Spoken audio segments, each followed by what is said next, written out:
Hello there, everybody. New day, new story to tell. Come and join me as I went to church yesterday, Sunday, here in Cyprus.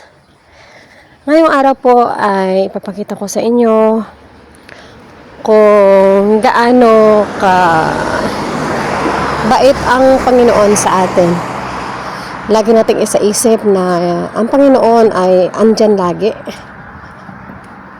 In your ups and down, sa lungkot at saya. At through prayers, malaking tulong po ito para sa ating sarili, especially sa ating mental health and everything, most especially to those people that is really needs help. Alam po natin na ang bawat bagay ay hiram lang natin sa ating Panginoong Diyos. So, habang ako po ay nag-aayos, nakaramdam po ako ng positivity in life, excitement, at marami pang iba. Ngayong araw ay pasasalamat natin sa Panginoon. Hindi lamang Sunday na araw, kundi sa bawat araw na ating tinatahak sa pang-araw-araw. So, ito po ay magsisimula yung misa dito sa Cyprus, 9:30 in the morning.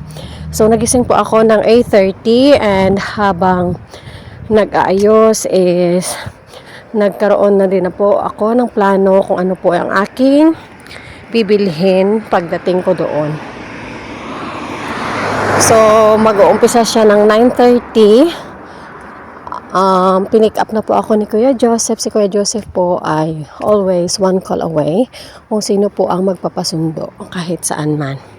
So, yes, dumating ako dito ng 9:10 ng umaga. So, meron pa ako time talaga na mamili at alam mo na, makipag-meet sa mga friends bago pumasok sa simbahan.